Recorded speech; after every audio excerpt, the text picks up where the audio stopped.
Welcome to the Art of Listening to Your Body podcast. My name is Dr. Jinong, and I'm your host.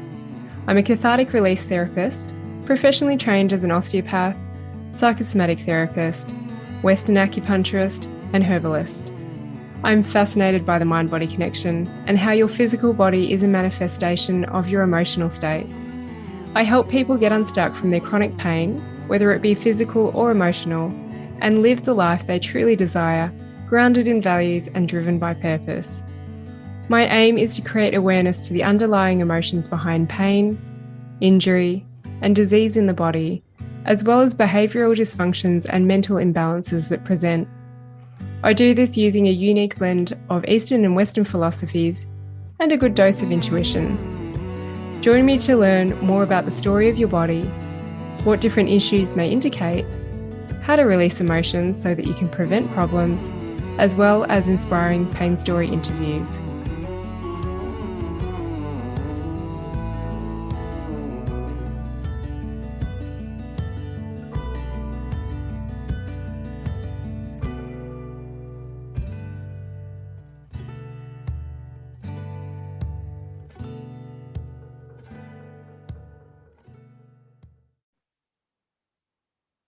If you're listening to this podcast episode live, I wanted to let you know that there's still time to join my 6-week release course. This will be the last one I'm running for 2021. And we start with the first live call on Sunday, 1st of August at 11 a.m. New Zealand time. This is not your average course. This is the feedback that I received from many of the participants from the last round. They felt that the content and the process that they got to go through was life-changing, and also felt that the level of support they received far exceeded their expectations. This is where you get to learn about emotional processing. I talk about it really openly. However, when you actually get into the nitty-gritty and the action of implementing and doing the whole processing of your emotions, the hard stuff, the truth, that is where all sorts of blocks and resistance can come up, and where myself and my amazing team of support coaches are there to help you through this. You also get to learn the basics of Eastern philosophy to understand how you can work out what emotions are being stored in your body, therefore what you need to process, and also a bit about Ayurvedic doshas, body type, so you can understand yourself, connect with your true nature, and also understand others. So this will be my first weekend course in the hope that it makes it more accessible for you. All of the live coaching calls are recorded and shared just with your group. You get access to a private Facebook group for the duration of the 6 weeks, and you can go as deep as you want. We've heard a lot of things, and we love supporting people with all levels of physical and emotional issues. So you can sign up. The link is in the podcast notes, and have a look. And if it resonates with you, I encourage you not to wait for the next course. I'm not entirely sure when it will be. And the sooner you can start to process your emotions, the sooner space can open up for you. Today I'm joined by Isha Vela, who is trained as a traumatic psychologist and has completed her PhD, and then through her own experience moved into the somatic world. She is a somatic expressive energy alchemist who helps healers, bridge builders, and creative entrepreneurs harness their fiercest and fullest expression of their life force energy for the collective good.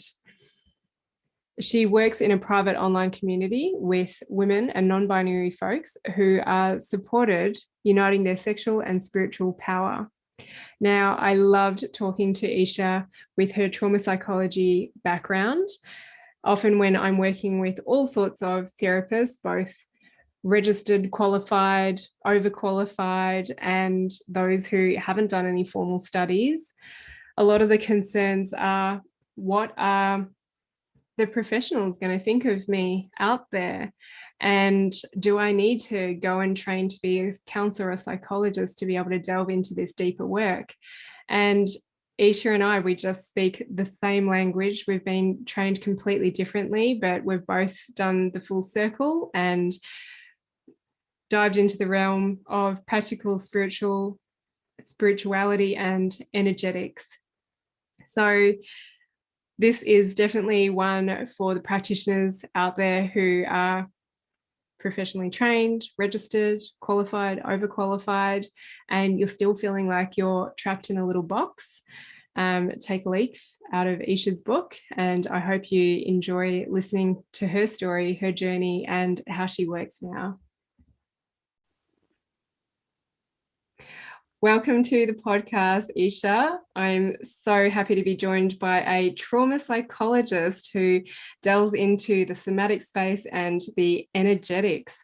Can you please let us know who you are, what you do, where you're from? Thank you, Jen. Thank you so much for inviting me to be in your space. I am, like you said, a trauma psychologist. I was classically trained in psychology, and then I did a 4-year certification in somatic expressive, what I call energy alchemy. And I work with bridge builders, other healers, and purpose-led leaders in really decolonizing the body mind and harnessing the fiercest and fullest expression of their life force for the greater good, basically, what I do. Yes, I love that. But why do you do that? What's all the history and the background behind leading people in this way? Yeah. Basically, just after I had my first child, I'd been working in community mental health, and I'd been working with marginalized populations, primarily people who were newly arrived from Puerto Rico, from the Dominican Republic to Connecticut. And working in community mental health, you see a lot of trauma. There's a lot of childhood trauma. There's a lot of illness, a lot of chronic illness. And in that process of working with these folks, I began to notice some of my own traumas coming up. And then I got pregnant with my first child. And when she was born, I began to have PTSD symptoms in the form of like body memories that I couldn't necessarily connect to a brain, a mental memory. So I was having these responses and reactions, and I was, sort of in the throes of first time motherhood, and there was some hypervigilance there as well. And I had learned to ignore my body and not listen to my body. And so I just kind of like kept going.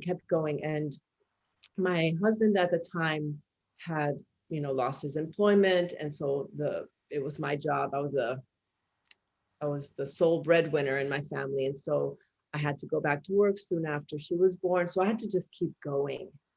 And I didn't really have the space to process that. And then I got pregnant with my second child 18 months later. No, not even 18 months later, 9 months later, and had her 18 months later. And that's when my body said, we're not doing this anymore. And I basically crashed. And I quit my job in community mental health. I got myself into therapy, and in that process began to unravel. It was the beginning of unraveling the trauma that I didn't even know that I was holding, which then led me into this body-based program, this somatic program that a friend of mine had told me about. And when she told me about it, it was like, it basically went against everything that I had learned in psychology about like what happens in a psychotherapy session, around touch, around expression. And I was like, I have to try this. And I went in there with the curiosity of like, is this going to help me? Because I knew that I needed something bigger. And I had been interested in body-based work for a long time, but I'd never found. So you had already trained as a psychologist. I had already trained as a psychologist. I had gotten my PhD, and I had been interested in sort of incorporating in some way something that's body-based, because in the community mental health work that I was doing, I could see that talking about it right? Talking about the trauma wasn't getting into the nervous system, right? And I Mm. knew we needed to incorporate the body in some way. So when she told me about this program, I did a weekend intensive, and I came out of there like, this is it. I'm doing this. This is gonna support my healing from the inside out. Yeah. I'm going to get you to dive into what your experience was with the somatic therapy, because I think it's fascinating what comes out of people. I remember when I did a day of body work with this kind of expression, it sounded like people were being murdered in the room. There were people vomiting. There were some people were just hacking their lungs up, other people laughing and singing. It was crazy. That's exactly what's like. Just so I can get a bit of a timeline. And you talked about how you got pregnant 9 months later. I don't think it's not until you have a child of your own you realize how close together that is. You've got a 9-month-old, and then you're pregnant, and then you've got two really small children. So just for a bit of a timeline, how long ago was this? This was approximately 10 years ago. Okay, so you were working in mental health, and then you got pregnant, and after you had your kids, then you went on to study psychology and get your PhD at the same Oh, time. my PhD, was working in community and mental health, and then had my children. Oh, okay, gotcha. Still a lot. I made sure the PhD was done first before I embarked on motherhood. Yeah. Can you tell me a little bit about your feelings towards that traditional and conventional psychology? Because as I said to you a little bit earlier, I work with practitioners who worry so much that I'm not a psychologist, I'm not a counselor, and even people who aren't training with me, but just question, why are you doing this work? I'm like, well, because there are some shortfalls, and I do see people who have seen some really amazing therapists that might be able to help other people, but they're really at a last resort. And I feel like I can help them. And that's why people come into my trainings, because they know there's something deeper, something more that they can give people, like you having that yearning to do the somatic therapy. So as a trauma psychologist, can you talk about, I guess, some of the good things, but also what you see as the pitfalls? Yeah, looking back now, I'm really glad that I did my PhD. I like sort of the breadth and depth of the education that I received. And like I said, having gone through this program, this 4-year certification in somatics, and having gone into my body, into the depth, and having had those really cathartic experiences, I really had to look back on those 6 years of intensive study and say, wow, there was a lot in there that are, learnings that are totally useless to me now, or that I'm having to undo. And I also have a lot of people that come to me and they're like, oh, I wanna be a healer, or I am a healer, like acknowledging that they are, but that they don't have the degree. And for me, it's like, a lot of the people that I meet who say that to me are way more talented and have so much more capacity to hold space than even some of the people I went to school with, who, may have had the education, but don't have the heart in it, or don't have that natural gift to be present and hold space. Yeah. So both from, again, a beautiful experience. I'm glad I did it, but it is really not the end all be all. It was like running a marathon. I ran the marathon. I did it. I got my papers. And there is so much more that goes into being a good practitioner, Yeah.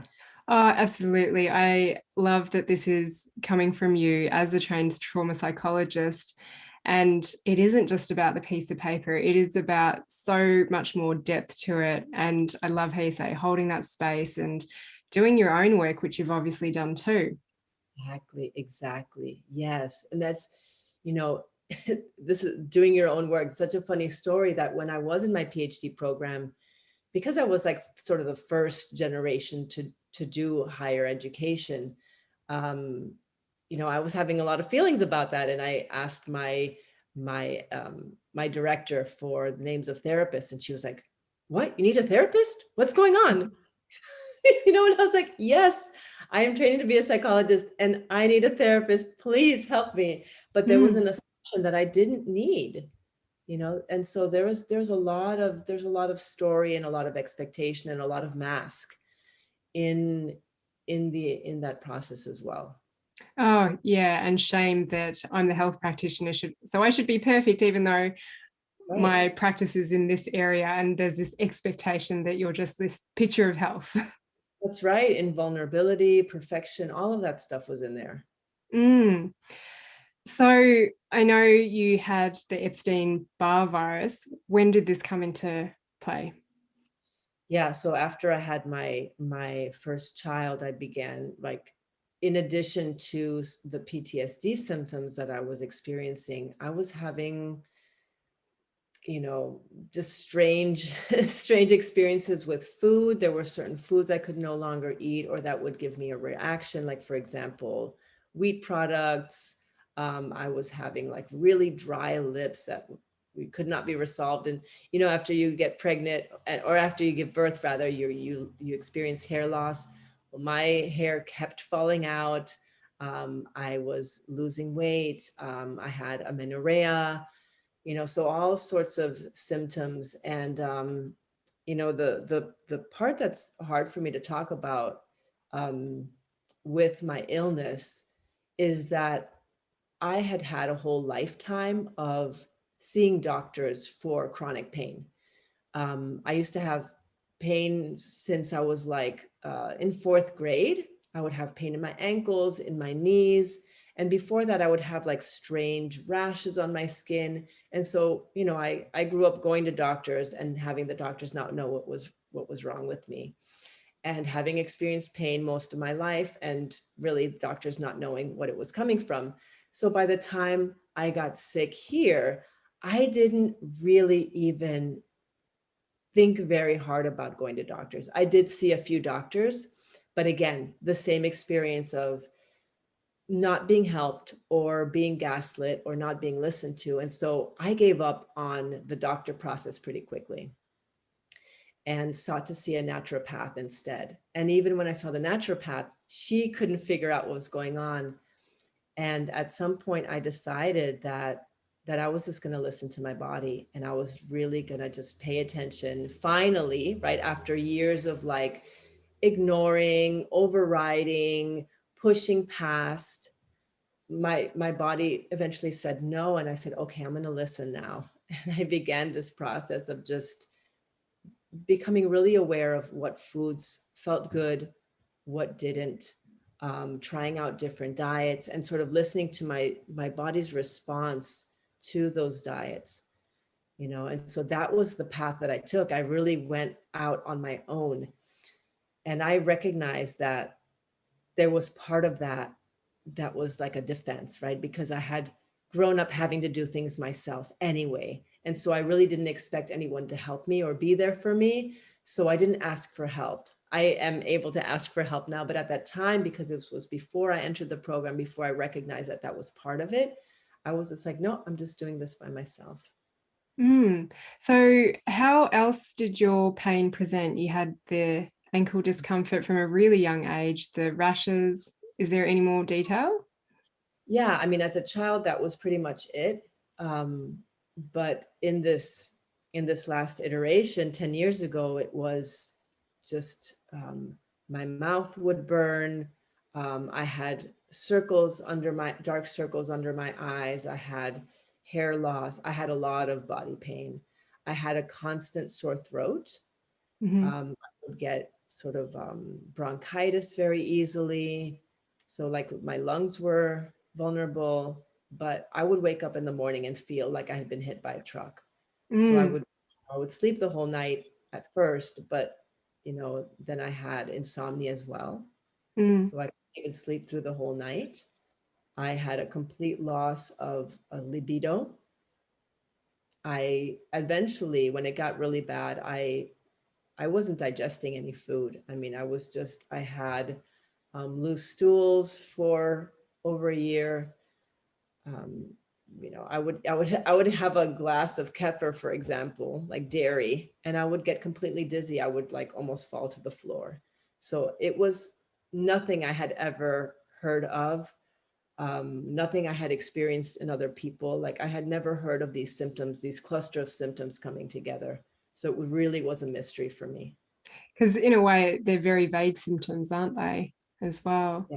So can you describe what Epstein-Barr virus is? And you said that you had stage 4, just for people who want to know more about this. Yeah, it's been a while since I looked at the at the definition. It is a diagnosis that I gave myself intuitively based on what I was reading. Um, I actually don't have the diagnosis with me, but it's a chronic viral infection. Um, and there's different stages. The fourth stage is like, when you when you're basically having, your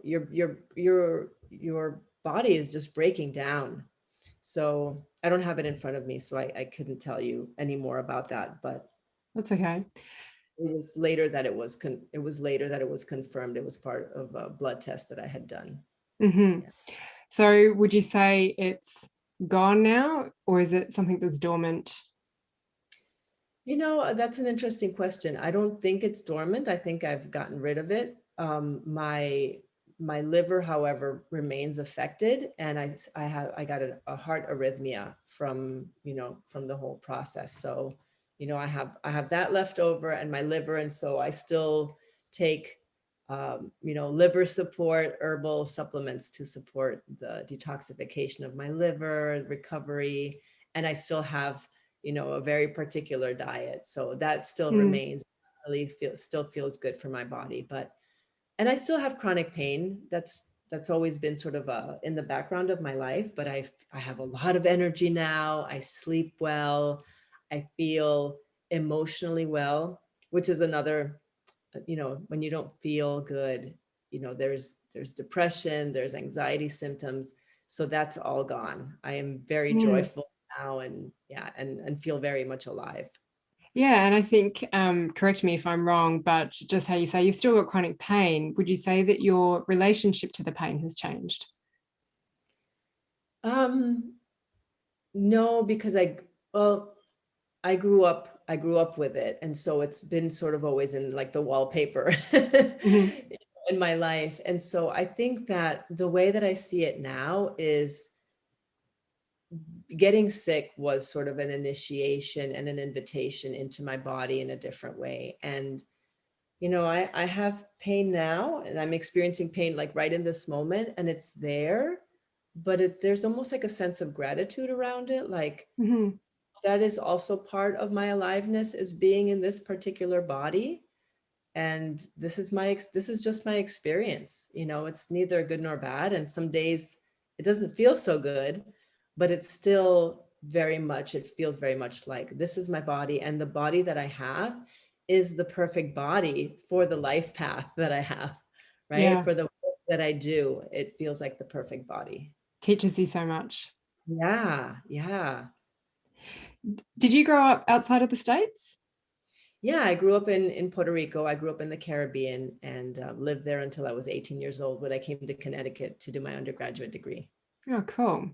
Yeah, Okay, so you had all this health stuff go on. Is that what led you to then find the somatic therapist through your friend's recommendation?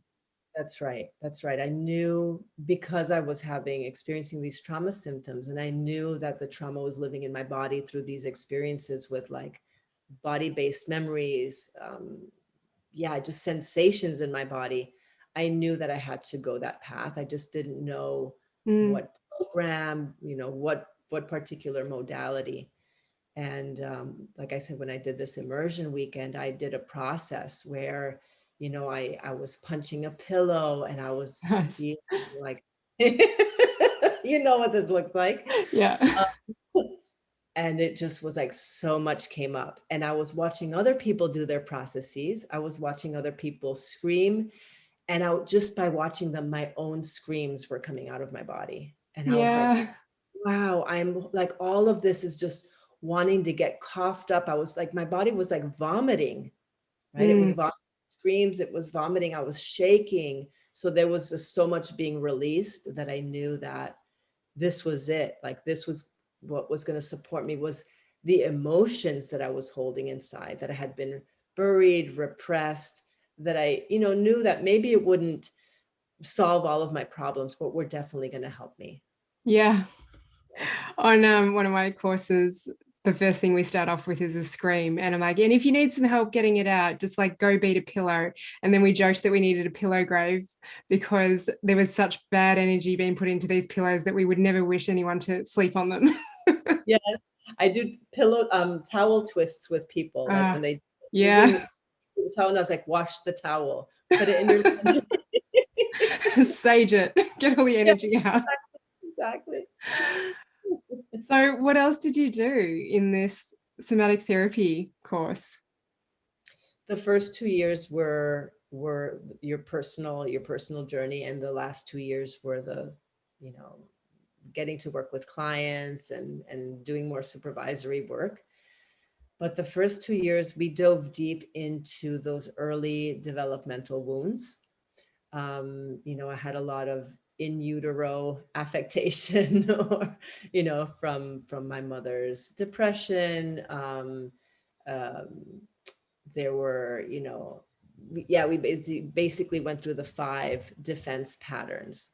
And that was a whole year of just recognizing that what I had called personality, what I had called like, oh, this is the way that I am, was actually not who I was at all, but a set of ingenious defenses to protect myself against overwhelm, fear, pain. So that really opened me up to sort of like, who am I underneath all of this? And really beginning to open myself up to spirit. Can you take us through the 5 defense systems? Yeah. The first wounding, let's say, is called the creative defense. And it's sort of where we don't fully incarnate into the body. The spirit encounters perhaps a hostile environment, perhaps it receives sort of like less than ideal parenting, maybe cold parenting, and it decides, hey, I'm not going to be fully here. So it's sort of like a little bit of a disembodiment, and it affects the root chakra, and it affects digestive systems, right? It's connected to health issues as well. And the second one happens, between the ages of maybe 6 months and 2 years. And that is where, the parent may have been not nurturing enough, or, the child may have felt abandoned in some way. And so there's a sense of chronic emptiness and this like reaching out and this desire to merge. And so this is where, a lot of helpers have this character style. It's like, I'll help you and I'll connect with you through my helping, but I'll abandon myself in the process, right? That kind Yeah. of thing. And overexert my boundaries, or have a lack of boundaries. Exactly, exactly. And the third is the enduring defense pattern, where the child's autonomy was not respected. Perhaps their field was encroached upon. Perhaps they were not allowed to really fully have their no, and so they have some difficulty with expression, with expressing themselves authentically. They tend to hide. They tend to hold sort of the hostility deep within them. And that happens between the ages, of like maybe a year to 3 years. And then the fourth is like between the ages of 3 and 5, where there is a sense of betrayal by the parent. Perhaps one parent is really like, oh, you're my special child, and the other parent humiliates the child. So there's this sort of like this crashing, and this is a pattern that usually surfaces in the context of narcissistic parenting, where the child feels that they have to be more than who they are.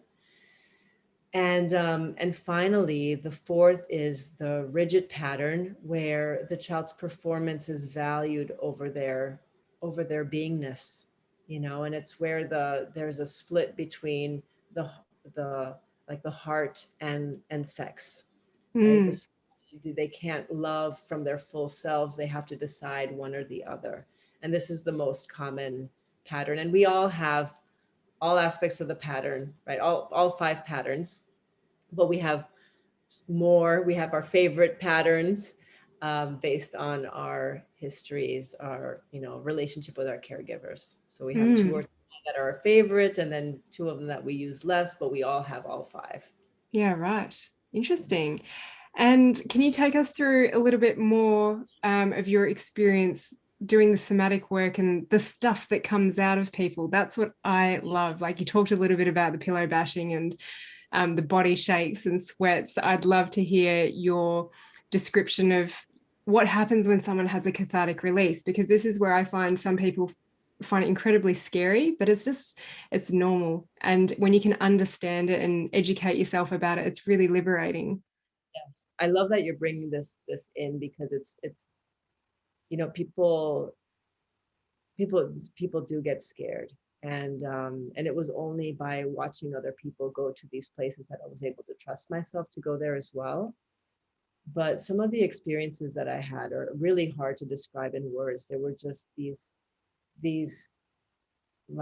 just bursts of emotion, and when you surrender to them, like, you really recognize what you're capable of. For example, I was in a class, we were doing shadow work. This was in year 2, and we were all in a room. We were listening to like hard rock music and really trying to bring in like the part of ourselves that hate, the part of ourselves that separate.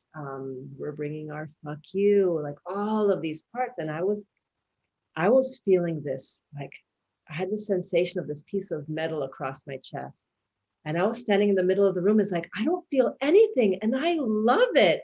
I don't feel anything. And I was in my glory. This was my defense pattern in full effect. And my teacher said to me, get down on the ground, hold your partner's hand, and make eye contact with them. So I got onto the ground. I was laying on my side with my partner, who's also my roommate, my dear friend. And I was holding her hand, and I was looking at her eyes. And as I was looking into her eyes, I felt this sensation in my chest of like, it was almost like, so weird to describe, but I had the sensation of this something opening up in my chest. And at the same time, as I was looking at her, I saw a picture of myself coming into focus. And as it was moving closer to me, it was coming more into focus, and it was of my 6-year-old self. And the moment it came into focus, it hit me in my chest. And I felt this, like, my body just like started to just jump and writhe. And I was just screaming in pain, because it was like the moment I felt that pattern sort of like undo and open. And and it was through the connection, because in my defense pattern, I didn't feel connected. Right. And in that connection, it was able to open. And yes, bodies writhe. I screamed so many screams of like the rug in that facility where we held our weekends. It's like, it's full of my screams and my tears. But it's like, there's something about that is profoundly human. Right? Like, we were all, it was mostly a white institute, right? The people who were there, but it was also very international. And when I came in there, yes, I identify as Puerto Rican, I identify as biracial, bi-ethnic, but when you get in there, when you get into these deep layers, you really see people's humanity. And that shows up in, the way that we express our pain. The range of expression is so much bigger than what you see in everyday life. Our capacity to express, our capacity to move these emotions is incredible, but we don't learn this. We're not socialized this way. We're not conditioned to have this full range. In fact, we're like, when we begin to cry as children, we're asked to rein it in. We're asked to calm down. We're asked to sit still. So we don't even know that we're capable of this. Yeah. That's the magic of being human, is that the range is so big. Yeah. Oh, so cool. I want to hear more. More about your experience there, what came out. You may or may not be able to share other things that you saw as well, but just like the shifts that you noticed in yourself as a result of this. Yes. The shifts that I noticed, a big deal for me was the fact that I began to really trust the sensations in my body. And I really began to honor my capacity, like my intuitive capacity. I began having visions, dreams, and experiences that were really out of the ordinary. I began to channel, in other words. Mm. During breathwork exercises, I began to see visions, and I wasn't afraid of what I was seeing. I felt really congruent. I felt grateful because it was like I was a sensitive child all of my life. I never got to express that. It was always like, that was strange, that was weird. And I was all about trying not to be weird growing up. And so I really buried that. And this was an opportunity, like that, with that opening was finally like, yes, I have these capacities and I'm going to use them to support people. I would have my ancestors talk to me, show me things, my guides, things were coming in around like healing my ancestry around, my father's involvement in my grandfather's involvement in World War II.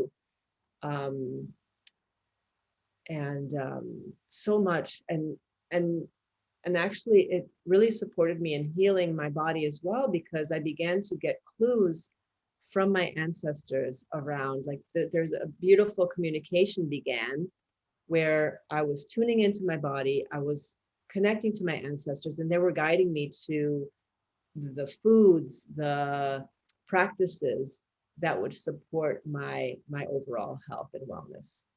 So would you have them appear visually in your mind, or you would hear their voice quite strongly? How did it manifest for you?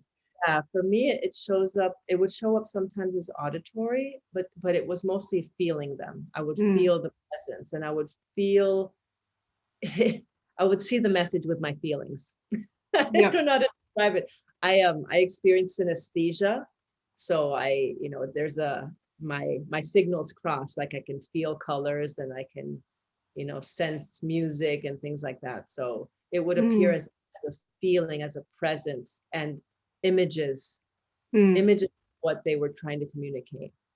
Yeah. So do you feel that it was the creating of the space of letting go of the stuff that you had held on to that just allowed this new sense to come to you? Absolutely, absolutely. I had to get through those layers of personal trauma. That Mm. that really did open up the space. Going through my defense patterns, all the ways that I had protected against that clear seeing, right? It's just like you clear the space, right? It's really like cleaning a closet or cleaning a room. Like you sweep up all the junk, you sweep it out, and there's like, oh, there's this whole, right? Something new can emerge here.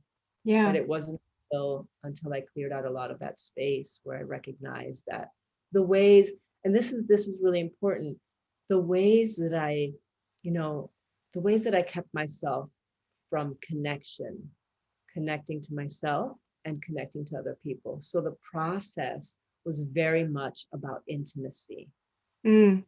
right? About intimacy with myself, my relationship to my feelings, my relationship to not just my physical body, but my energetic body. And then how that all then, when I opened up a space there, I was capable of having so much deeper and intimate connection with other people. Yeah. So yeah, and that's a beautiful richness that emerged from there as well. I love that you talk about the energetics. I still want to find out more about your experience here. Are you able to, just as far as you're comfortable, to go into, just to give people an idea of maybe some of the traumas that you had experienced, so people know that they can actually do something about this? Because I find there's a lot of things that just don't get spoken about, and people really just keep it to themselves. But at the end of the day, there is someone else who's gone through a similar experience, which is why I love people to share on here. Yes, thank you for asking more specifically, because I tend not to talk about the specifics.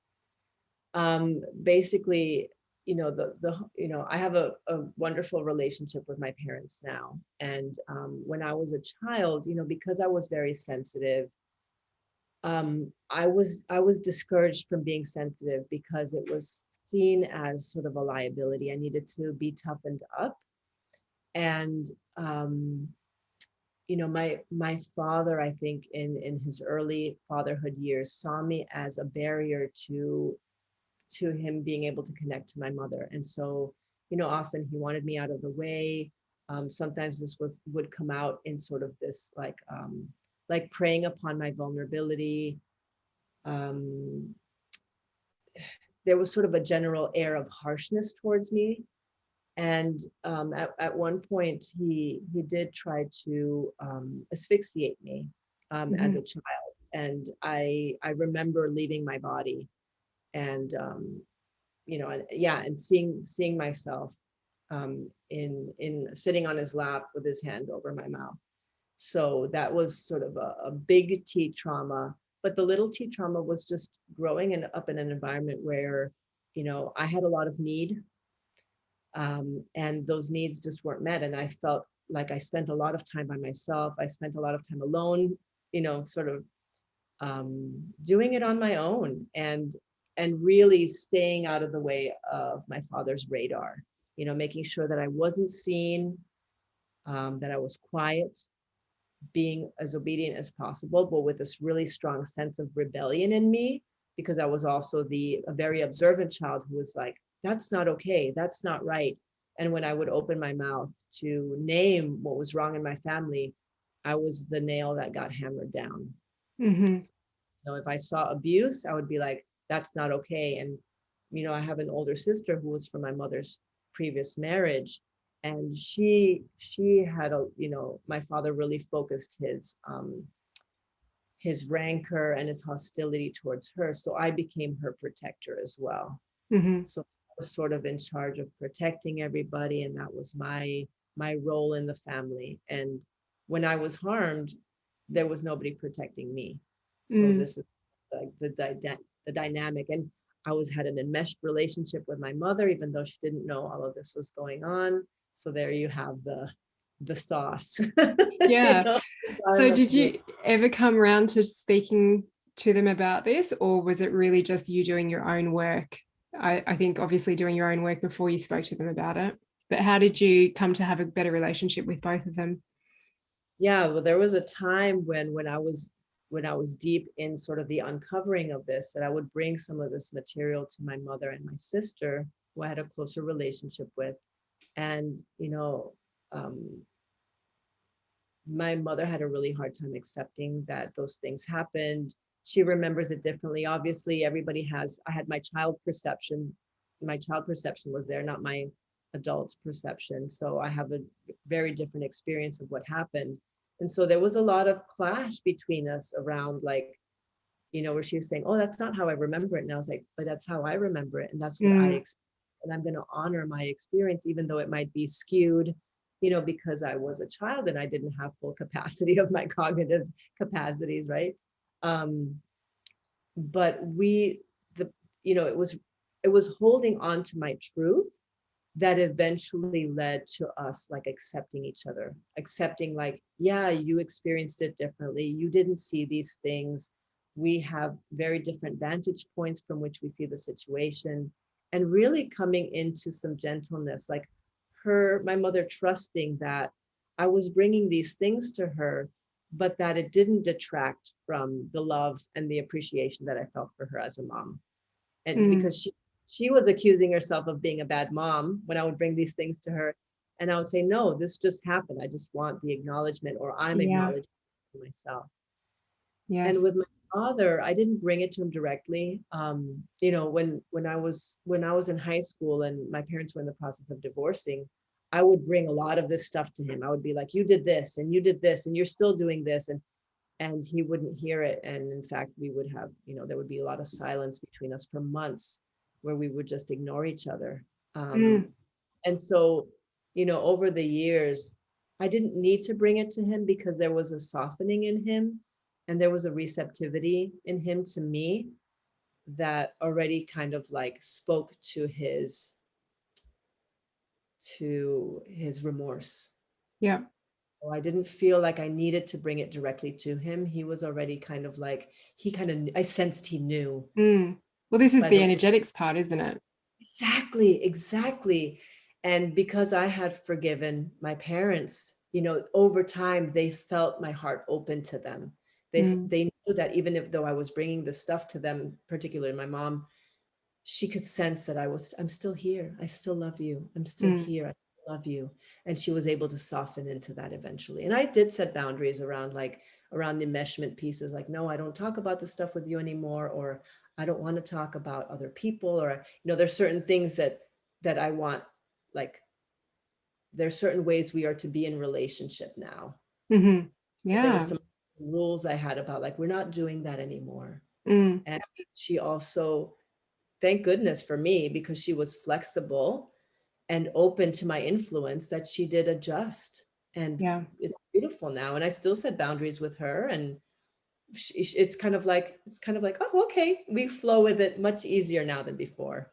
Yeah. Respected boundaries. That's great. Yeah. So what about when you started to work on people in the second Yeah. part of your training? How did you feel? Because I know a lot of people delving into this space, they've got the gift, they know how to do it, but they hold themselves back and they get caught up in their mind. So how did you feel and how did you work through it? I have wonderful, wonderful clients. Because when I first started, I already started introducing something, because I was already a licensed psychologist. I felt like, oh, I can kind of do whatever I want. In year 2, I began sort of experimenting with some more expressive processes. And I would tell my clients, hey, I'm in this 4-year program. Would you be open to trying these new things? And thank goodness that the relationship between us was good enough that they were like, sure, let's try it. And I saw that the results that they would get were much quicker than if we just sat there talking. But it, it did take me some time, Jen, to really, the intuitive piece was really frightening to me. There was definitely a lot of ancestral, I was holding a lot of ancestral trauma around, like, being persecuted for, my witchiness, for Yeah. lack of a word. I really felt scared about bringing that part out, especially as a straight-laced psychologist.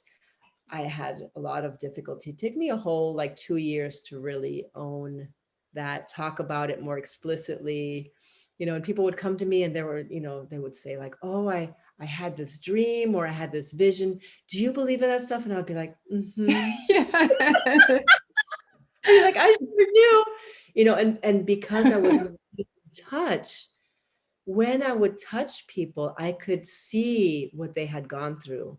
I could read in their body where they were holding. So it was a really beautiful coming together of my intuitive abilities plus the body work. I was able to touch bodies, or if I wasn't looking at their body directly, I could sense where it was happening, where the protection was, where the pocket was in the energy field, and then I could name it. And it Yeah. was, magic would unfold. When you just follow the energy, magic unfolds. But it was really scary to move from the mask of the psychologist into the alchemist, the healer, the energy worker. Yeah. Right, that was a whole transition. Yeah. Do you feel that there are limitations within psychology?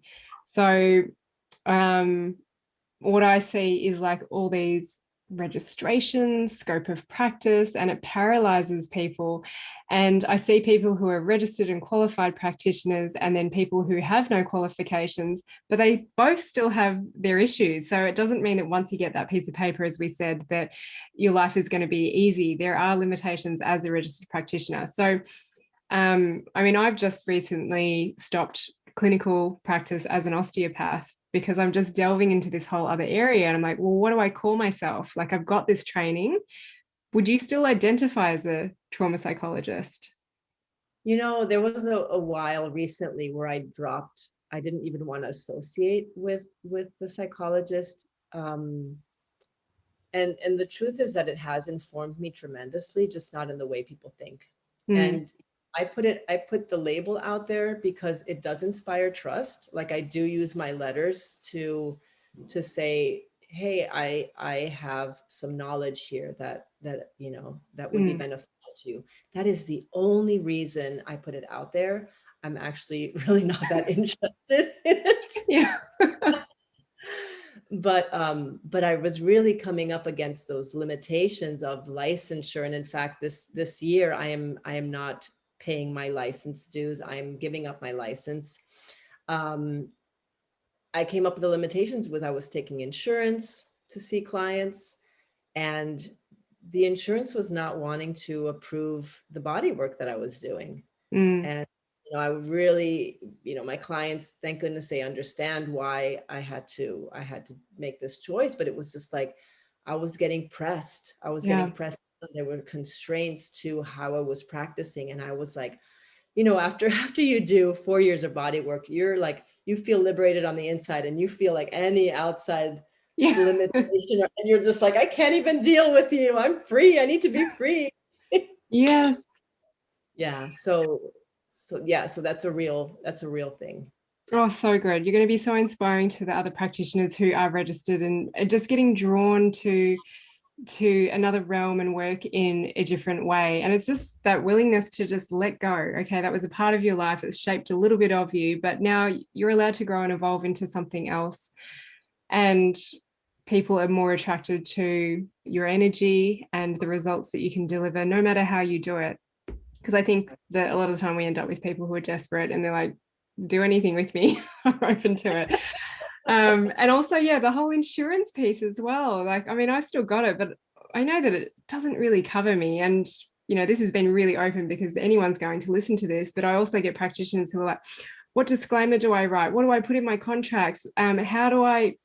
And I'm like, at the end of the day, it's all about the relationships that you build with your clients. Like, if they're going to be litigious against you, then you probably could have picked this up a lot earlier to work out if this was the right person to work with at this point in time. But just because you've got it written on a piece of paper does not mean it's going to save you. Exactly. Mm. Yeah.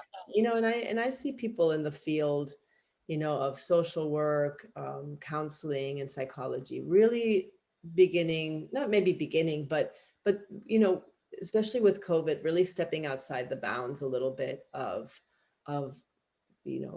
what we've learned, what works, what doesn't work. There are a lot more people leaving insurances behind because the system is so broken, especially in the United States. Yeah. you know, where it's so limited. And yeah, so people are training in Reiki. There's a lot of, mental health practitioners trained in Reiki. So there's a lot of incorporation of different modalities, and also a lot more magic in the practice. Yeah, it's really cool to see. And this will lead into, yeah, you and your sole purpose and the energy that you get from this work is that when it makes a difference and you just have to express it, nothing else matters. You just go and do it and you make differences in people's lives. So this is that stepping into what I call your soul purpose or your path, your destiny. But where I see a lot of people get stuck is they shift a lot of those old traumas and those experiences and emotions in their body, and then they're left to discover themselves and their intuitive gifts. And then it's like, oh my gosh, how do I now express this? And how do I talk about this without being persecuted and all that, for your witchy side? So how did you then move through that to just do what you're doing right now?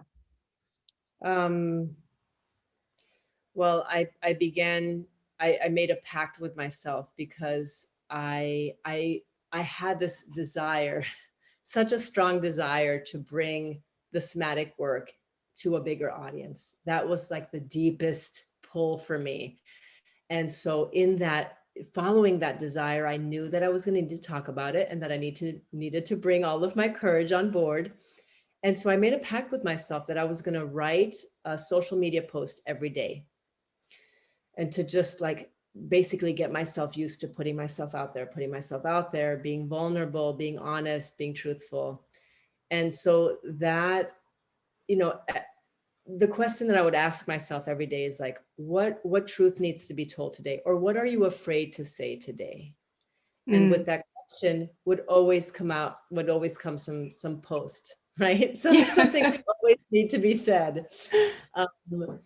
And over time, right, I've developed more capacity to be vulnerable, to put myself out there. And just even in the last, let's say 6 months, COVID definitely has a way. It's kind of like, well, since we're all at home anyway, let's just bust it all out. So that has really opened up so much more of my expression. Like I do dance videos online. I do all sorts of things online that I would have never, ever thought that I would put out there, especially as a 47-year-old mom of two. And just letting myself be.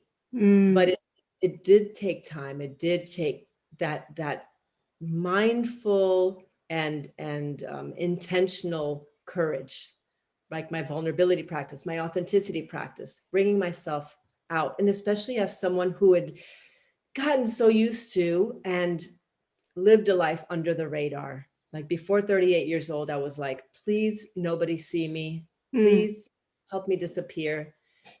Now it was time to step into the rejection field, into the heretic mode, right? And to saying the things that perhaps made people uncomfortable, maybe triggering people, and recognizing that that was part of my life path too, is triggering people, maybe even triggering people with my energy, not even with what I said, but how I said it or how I showed up. Yeah. So getting used to that, getting used to people not getting what I was saying or misunderstanding me. Yeah. It's trusting that it'll drop in at time, right? And Jin, like that is like, I think part of the biggest gift of those 4 years of training is being able to hold myself in those places, in those young wounds, right? Because those are the things that have us scared, right? That we don't put ourselves out there because we could be rejected, or we could, people could misunderstand us or judge us, right? Those are all our young parts showing up. Those are all sort of these really tender, vulnerable places. And when you're healthily attached to all of those child parts and you are the mother of all of those aspects of yourself, you can hold them and you can be like, oh yes, that sucked. That really hurt, didn't it? Here, come here. I've got you. Yeah. So got you. And so then you can do the thing that you feel called to do because you have yourself. You can hold yourself in those places. Did you have any judgment or criticism cast upon you? I've certain people in my life, certain people that were closer to me, misunderstood me. And one of those people was my ex-husband. He didn't understand what I was doing. He was threatened by the inner work that I was doing because it meant moving away from our codependent relationship. And I basically left him in my healing. I left him. And so that was very threatening to him. And yeah, it was not a good experience for him. So that really created a rift and a hostility around the work that I do. But there have been, mostly people have been very kind. It's mostly been kind of like, oh, I don't get it, Yeah. And you want them to get it because you know how empowering it is. Exactly. So my mission is to be relentless in my messaging, is to be like, I'm going to keep talking about this until you get sick of me. Yeah. And you're going to keep talking. Yeah. I had someone ask me the question, like, I kind of get what you're talking about, but I'm not feeling it yet. When am I going to feel it? I'm like, okay, well, this is the perfect start, just listening and just being open to it, but don't be attached to when it's going to happen. It's going to happen. You've started. Yes, exactly. Yeah. And that it's such an interesting thing to really talk about this work, because the words don't really get to the experience. No. Yeah. Right? You talk until you're blue in the face, but until you have that release, or until you go straight, you dive deep into your grief and it's like it feels like you're pulling your, your gut out through your forehead. um, you don't quite know what it's like to loosen that, to let it go. Yeah. And I say to people, like, yeah, we could sit here and talk about it some more, but like, let's feel it. Let's go in and maybe feel a little bit of it. Maybe you don't have to Mm. go in all the way, but just take a bite off of it and Yeah. see what that feels like. Yeah. And just again, like you might go in for multiple sessions, but don't expect big releases every time. Some people get that, but it doesn't mean you're a failure because you get a little release or a little sensation, but you've started.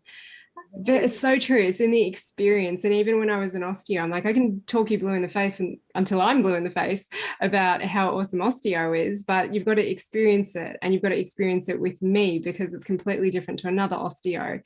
But I think we've done a good job conversing about this and to pique people's curiosity.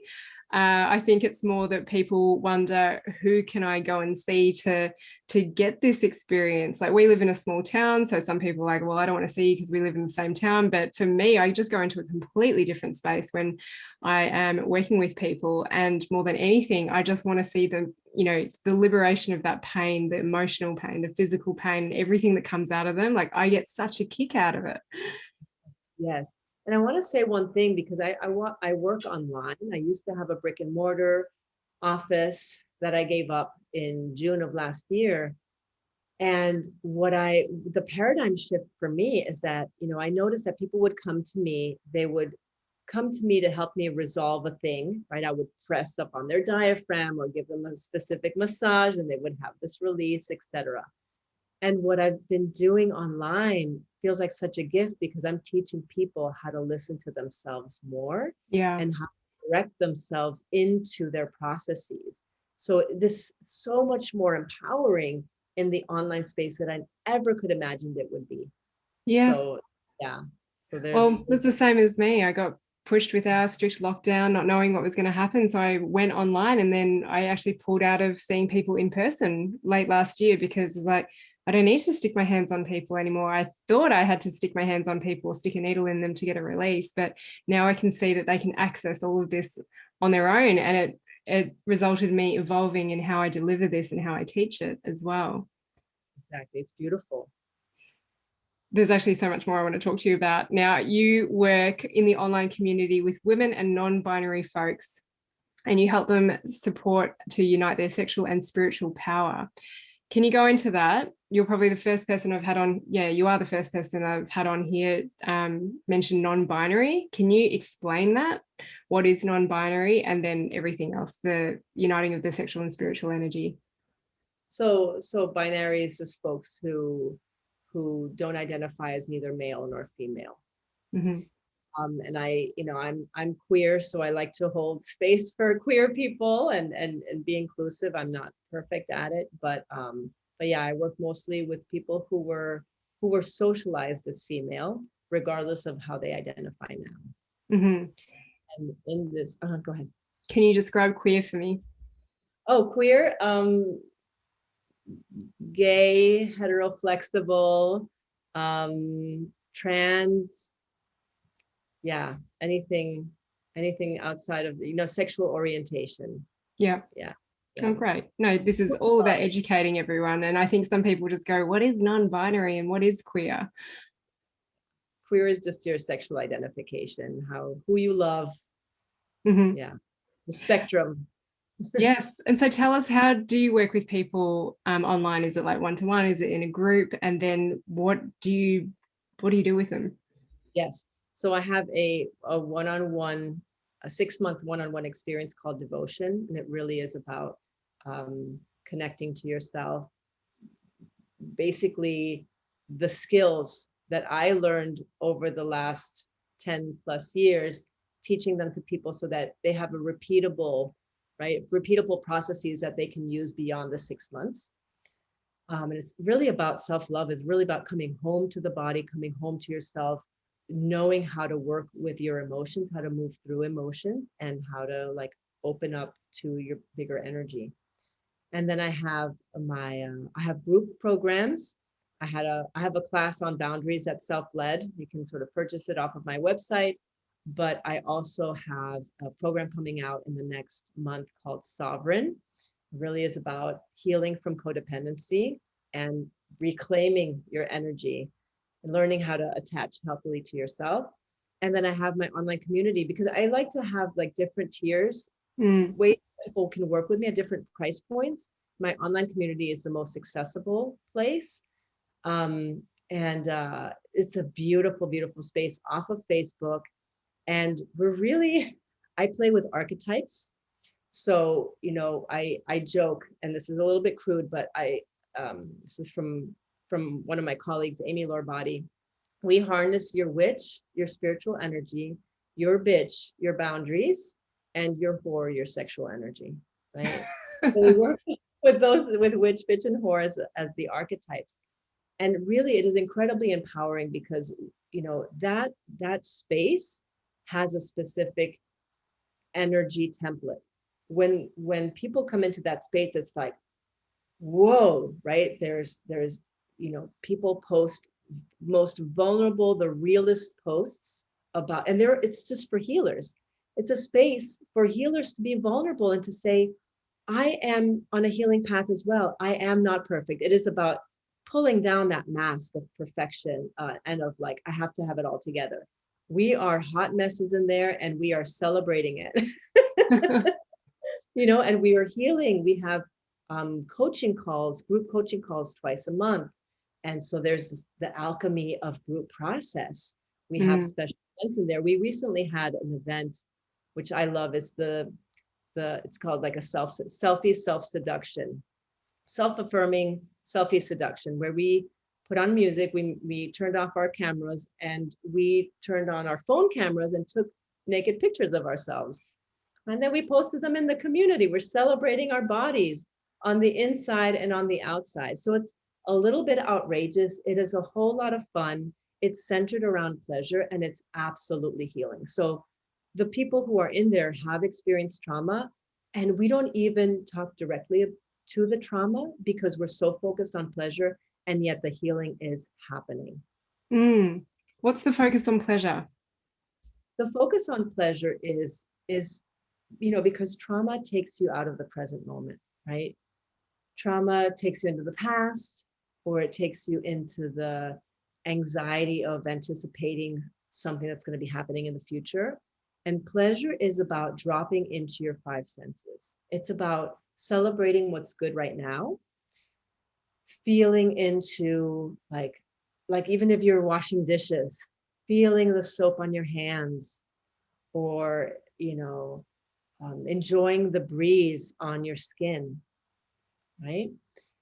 So the pleasure can be very simple. It has nothing to do with consuming anything, accessing something outside of yourself. It is about connecting to your five senses. And what I find that pleasure is especially helpful with is the socialization into systems of oppression, right? The systems of oppression that say, you're not good enough, or you're too much, or you're an imposter, or you should be feeling shame for this expression or that expression. When we're celebrating ourselves for being vulnerable, for not having all of our stuff together, like it really starts to like detangle that whole story. It's just like, oh, that doesn't need to be there.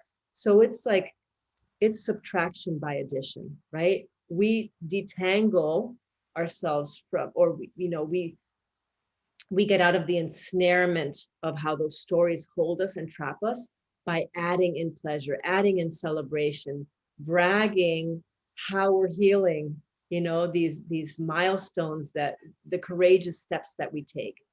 And every month we have, you'll appreciate this, on the full moon, we have an event called Alchemize. And it's we move through using music and using sensual dance. We move through rage, grief, you know, using our turn on, and we end with this fantastic celebration of just who we are. And we do it together. Sometimes we take our tops off. It is just so much fun. And it's like, again, it's outrageous, there's healing in it. It's just beautiful. So I get it, what you're talking about. What would you say to people who are like, oh my God, they like take nude pics of themselves and they take their tops off? Like, I was on board until she said that. What would you say to them? I would say it's all done with the intention of healing. It is all done from a place of like consciously stepping into a healing space, right? Nothing is done sort of just for the sake of outrageousness or just for the sake of being showy or getting attention. That's not what it's about. It really is about like finding your edge and sort of being right at that edge and expanding from that place. Yeah, that's it. Amazing. Is there anything else that you want to share? I think that I do want to share something about emotional fluency or fluidity. And I think you'll appreciate this too. I really feel like as a collective, right, as a sort of human collective, we need to, my vision is that we need to get better at expressing our emotions, feeling our emotions, moving with emotions versus avoiding or pushing down or, right, like containing or controlling emotions. We need to really open up space for emotion, because like this is what we need to move forward into, is like opening up our hearts to each other, opening up our hearts to ourselves, because the more open we are to ourselves, the more capable we are of being with each other, seeing each other, being intimate with each other, feeling connected. So this, and really opening up our nervous system capacity, right? The part of our nervous system that says, you can't feel that, you're gonna fall apart and you're gonna die if you feel all that. Really breaking through that story and being like, no, I can feel it all and I'll still be here and I'll be alive to tell the tale. That is incredibly empowering, to know that life can give you whatever it wants to give you, and to know that you can move through the emotion, survive to tell the tale, and maybe even do something amazing with it. Yeah. So I feel like this is sort of also part of what I teach people, is like, just be willing to feel it all. What happens if you get to feel it all? How can people find you, Isha? They can find me on www.revolutionaryrompereglas.com. They can find me on Instagram at revolutionary.rompereglas. You can look me up under Isha Vela if you can't spell rompereglas. Yeah, I butchered that one, so I'm definitely putting those links in the podcast notes. But yeah, so if you get on my email list, you'll get a weekly news and notes, my love notes. And on Instagram, I post every day. So that's a way to just kind of be in my field and get to know me a little bit if you need sort of time to warm up to me. Amazing. Thank you so much, Isha. Yes, it was a pleasure, Jen. Anything shared on this episode is for information only. It does not replace professional advice from a healthcare practitioner. If you are experiencing pain, injury, or illness, seek advice that is catered to your individual needs.